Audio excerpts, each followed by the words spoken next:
வணக்கம் நண்பர்களே. தமிழக அரசியல் களம் இதுவரை கண்டிராத ஒரு மாபெரும் திருப்புமுனையை நோக்கி மிக வேகமாக நகர்ந்து கொண்டிருக்கிறது. பல ஆண்டுகளாக 2 பெரிய திராவிட கட்சிகளின் ஆதிக்கத்தில் மட்டும் இருந்து வந்த தமிழக தேர்தல் களம் இப்பொழுது ஒரு புதிய சூறாவளியை சந்தித்து வருகிறது. அந்த சூறாவளியின் பெயர் தமிழக வெற்றிக் கழகம், அதன் தலைவர் தளபதி விஜய். ஆனால் இன்றைய நமது வீடியோவில் நாம் பார்க்க போவது வெறும் விஜயின் அரசியல் பிரவேசத்தை பற்றி மட்டுமல்ல, திராவிட அரசியலின் மிக மூத்த தலைவர்களில் ஒருவரான புலிப்பாய்ச்சல் பேச்சாளர் மதிமுக பொதுச் செயலாளர் வைகோ அவர்களுக்கும் விஜய்க்கும் இடையே திரைமறைவில் பின்னப்பட்டு வரும் அந்த பிரம்மாண்டமான அரசியல் யுகத்தை பற்றி தான். ஆம், கிளைமாக்ஸ் நெருங்கிவிட்டது. விஜய் வீட்டுக்கு வந்தப்பவே ஆரம்பித்த வைகோவின் மாஸ்டர் செக் என்ன? நாளை வெளிவரப்போகும் மதிமுக அந்த அதிர்ச்சிகரமான முடிவு என்னவாக இருக்கும்? வாருங்கள், இதை பற்றி மிக ஆழமாக ஒவ்வொரு கோணத்திலும் விரிவாக அலசுவோம். தமிழக அரசியலில் கடந்த சில சகாப்தங்களாகவே வைகோவிற்கு பங்கு என்பது யாராலும் மறுக்க முடியாத ஒன்று. திமுகவில் இருந்து பிரிந்து மறுமலர்ச்சி திராவிட முன்னேற்ற கழகத்தை அவர் தொடங்கிய போது ஒட்டுமொத்த தமிழக இளைஞர்களும் அவர் பின்னால் அணிவகுத்து நின்றார்கள். தன்னுடைய அனல் பறக்கும் பேச்சாலும் சமரசமில்லாத கொள்கை பிடிப்பாலும் ஈழத்தமிழர் ஆதரவு நிலைப்பாட்டாலும் ஒரு மிகப்பெரிய எழுச்சியை உருவாக்கியவர் வைகோ. ஆனால் காலப்போக்கில் பல கூட்டணிகள், பல அரசியல் கணக்குகள் என மதிமுகவின் பயணம் பல ஏற்ற இறக்கங்களை சந்தித்தது. தற்போது திமுக கூட்டணியில் அங்க வகிக்கும் மதிமுகவிற்கு சமீப காலமாக கூட்டணியில் உரிய மரியாதை கிடைக்கிறதா, தொண்டர்கள் விரும்பும் அளவிற்கு தொகுதிகள் ஒதுக்கப்படுகிறதா என்ற கேள்வி அந்த கட்சிக்குள்ளேயே பூதாகரமாக வெடித்து கொண்டிருக்கிறது. மூத்த தலைவரான வைகோ ஒவ்வொரு முறையும் கூட்டணி தர்மத்திற்காக பல விஷயங்களை சகித்து கொண்டாலும் கட்சியின் எதிர்காலம், குறிப்பாக அடுத்த தலைமுறையான துரை வைகோவின் அரசியல் எதிர்காலம் மற்றும் கட்சிக்காக பல ஆண்டுகளாக உழைத்து கொண்டிருக்கும் தொண்டர்களின் மனநிலை ஆகியவற்றை அவர் கருத்தில் கொள்ள வேண்டிய கட்டாயத்தில் இருக்கிறார். இந்த சூழ்நிலையில்தான் தமிழக அரசியலில் ஒரு புதிய துருவமாக என்ட்ரி கொடுத்தார் நடிகர் விஜய். விஜயின் அரசியல் வருகை என்பது ஏதோ ஒரு சினிமா நடிகரின் சாதாரண வருகை அல்ல. பல ஆண்டுகளாக திட்டமிடப்பட்டு அடித்தட்டு மக்கள் வரை ரசிகர் மன்றங்கள் மக்கள் இயக்கமாக மாற்றி இன்று ஒரு முழுமையான அரசியல் கட்சியாக உருவெடுத்து நிற்கிறார். விஜயின் முதல் அரசியல் மாநாடு தமிழகத்தையே திரும்பி பார்க்க வைத்தது உங்களுக்கு நினைவிருக்கும். இந்த நிலையில் விஜயின் இந்த அரசியல் வேகத்திற்கு தேவைப்படுவது சரியான அரசியல் வழிகாட்டுதலும் நீண்ட நெடிய அரசியல் அனுபவம் கொண்ட ஒரு மூத்த தலைவரின் அரவணைப்பும் தான். அதை விஜய் தரப்பு மிக தெளிவாக உணர்ந்திருக்கிறது. இதற்கிடையில் தான் அந்த வரலாற்று சிறப்புமிக்க நிகழ்வு அரங்கேறியது. வைகோவை சந்திக்க விஜய் நேரடியாக சென்றதும், வைகோ விஜயை ஆரத்தழுவி வரவேற்றதும் தமிழக அரசியல் அரங்கில் பெரும் அதிர்வலைகளை ஏற்படுத்தியது. வெளியே பார்ப்பதற்கு இது ஒரு சாதாரண மரியாதை நிமித்தமாக சந்திப்பதாக கூறப்பட்டாலும் அரசியல் நோக்கர்களின் பார்வை வேறு விதமாக இருக்கிறது. விஜய் வீட்டுக்கு வந்தப்பவே ஆரம்பித்த வைகோ ஸ்கெட்ச் என்று அரசியல் வட்டாரங்களில் இப்பொழுது பரபரப்பாக பேசப்படும் அந்த வியூகத்தின் பின்னணி என்ன தெரியுமா? இன்று விஜய் கோடிக்கணக்கான இளைஞர்களை தன் வசம் வைத்திருக்கிறார். அவருக்கு மிகப்பெரிய வாக்கு வங்கி உள்ளது. ஆனால் ஒரு அரசியல் கட்சிக்கு வாக்கு வங்கி மட்டும் போதாது. களத்தில் இறங்கி வேலை செய்ய, மற்ற கட்சிகளின் அரசியல் தந்திரங்களை முறியடிக்க, கொள்கை ரீதியாக ஒரு நிலைப்பாட்டை எடுக்க அனுபவம் வாய்ந்த ஒரு சாணக்கியரின் உதவி தேவை. அந்த இடத்தில்தான் வைகோ கச்சிதமாக பொருந்துகிறார்.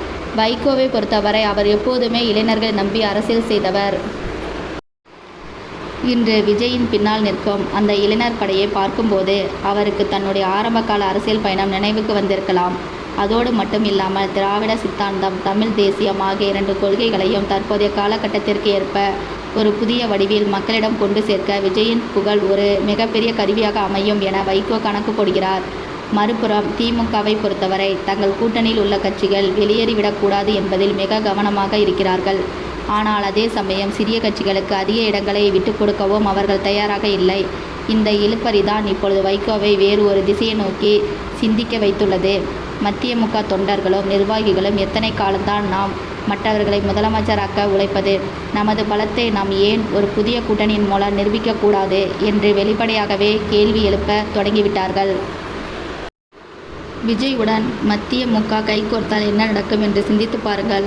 ஒரு பக்கம் தமிழ்நாட்டின் மூலை முடுக்குக்கெல்லாம் பரவி கிடக்கும் விஜயின் இளைஞர் பட்டாளம், மறுபக்கம் பல போராட்டங்களை கண்ட கொள்கை ரீதியாக மிகவும் பலமான மதிமுகவின் தொண்டர்கள் மற்றும் பேச்சாளர்கள். இவர்கள் இருவரும் கூட்டணியில் தமிழகத்தின் தென் மாவட்டங்களிலும் சரி, கொங்கு மண்டலங்களிலும் சரி கணிசமான வாக்குகளை ஈர்க்கக்கூடிய ஒரு மாபெரும் சக்தியாக உருவெடுக்கும் என்பதில் எந்த சந்தேகமும் இல்லை. விஜயின் கட்சிக்கு தற்போது ஒரு வலுவான கொள்கை முகம் தேவைப்படுகிறது. வைகோவிற்கு அனுபவமும் அவருடைய கொள்கை விளக்கங்களுக்கு தாவேகாவுக்கு ஒரு மிகப்பெரிய பலமாக அமையும். அதே போல மதிமுகவுக்கு ஒரு மிகப்பெரிய மக்கள் செல்வாக்குள்ள ஒரு மாஸ் லீடர் தேவைப்படுகிறார். அதை விஜய் பூர்த்தி செய்வார். இந்த இரட்டை சேர்க்கை தான் அந்த மாஸ்டர்ஸ் கட்சி. இதற்கெல்லாம் விடையளிக்கும் விதமாக தான் நாளை நடைபெற உள்ள மதிமுகவின் உயர்நிலைக்குழு மற்றும் மாவட்ட செயலாளர் கூட்டம் தமிழக அரசியலில் ஒரு கிளைமேக்ஸ் காட்சியாக பார்க்கப்படுகிறது. இந்த கூட்டத்தில் வைகோ என்ன முடிவெடுக்கப் போகிறார்? திமுக கூட்டணியில் தொடர்வதே பாதுகாப்பானது என்று அமைதி காப்பாரா, அல்லது துணிந்து ஒரு முடிவெடுத்து புதிய வரலாறு படைப்போம் என்று விஜயின் தாவேகாவுடன் இணைந்து ஒரு மெகா கூட்டணியை உருவாக்குவாரா? இந்த கேள்விகளுக்கான பதில்தான் தமிழகத்தின் அடுத்த 10 ஆண்டு கால அரசியல் எதிர்காலமே அடங்கியிருக்கிறது. அரசியல் விமர்சகர்கள் கூறுகையில், வைகோ எப்போதும் எதிர்பாராத முடிவுகளை எடுக்கக்கூடியவர் என்கிறார்கள். அவர் எப்போதுமே தன் மனசாட்சிக்கும் கட்சியின் நலனுக்கும் எது சரி என்று படுகிறதோ அதை தயங்காமல் செய்வார். விஜயை சந்தித்த போது வைகோவின் முகத்தில் இருந்த அந்த மகிழ்ச்சியும் நம்பிக்கையும் அவர் ஏதோ ஒரு பெரிய முடிவை எடுத்துவிட்டார் என்பதை சூசகமாக உணர்த்துகிறது. ஒருவேளை மதிமுக நாளை கூட்டணியை விட்டு வெளியேறி விஜயுடன் இணைவதாக அறிவித்தால் அது திமுகவுக்கு ஒரு மிகப்பெரிய பின்னடைவை அமையும். ஏனென்றால் மதிமுக வெளியேறுவது வெறும் ஒரு கட்சியின் வெளியேற்றம் மட்டுமல்ல, அது மற்ற கூட்டணி கட்சிகளுக்கு ஒரு தைரியத்தை கொடுத்து ஒரு மிகப்பெரிய அரசியல் அணிமாற்றத்திற்கு வழிவகுக்கும்.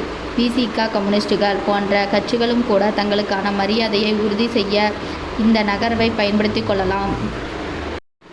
விஜயை பொறுத்தவரை முதல் தேர்தலிலே ஒற்றை ஆளாக நிற்பதை விட மதிமுக போன்ற மரியாதைக்குரிய கட்சிகளை அரவணைத்து செல்வது அவரது அரசியல் முதிர்ச்சியை காட்டுகிறது. அது மக்களிடையேயும் விஜய் அனைவரையும் அரவணைத்து செல்லும் ஒரு முதிர்ந்த தலைவர் என்ற பிம்பத்தை உருவாக்கும். ஆக இரு தரப்பிற்கும் இந்த வியூகம் மிகப்பெரிய லாபத்தை தரக்கூடியதுதான்.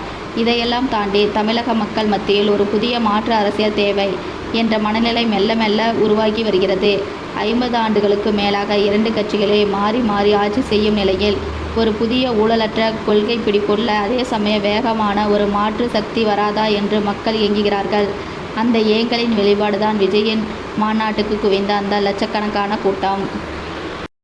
அந்த மக்கள் அலையை சரியான அரசியல் அணையிட்டு மின்சாரம் தயாரிக்கும் வேலையை தான் வைகோ இப்பொழுது கையில் எடுத்திருக்கிறார் என்று மூத்த பத்திரிகையாளர்கள் கருதுகிறார்கள். நாளை நடக்கும் கூட்டத்தில் விவாதிக்கப்பட உள்ள விஷயங்கள் மிக தெளிவானவை. தொகுதிகளின் எண்ணிக்கை, கட்சிக்கான அங்கீகாரம், எதிர்கால திட்டம் இவை அனைத்தையும் சீர்தூக்கி பார்த்துவிட்டு தான் வைகோ தனது இறுதி முடிவை அறிவிப்பார். தொண்டர்களின் நாடி துடிப்பை நன்கறிந்த அவர் நிச்சயம் அவர்களின் விருப்பத்திற்கு மாறாக ஒரு முடிவை எடுக்க மாட்டார். எப்படி பார்த்தாலும் வைகோவின் அந்த ஒரு பார்வையிலும் விஜயின் அந்த ஒரு புன்னகையிலும் தொடங்கிய இந்த அரசியல் சதுரங்கம் இப்பொழுது அதன் உச்சகட்டத்தை எட்டியுள்ளது.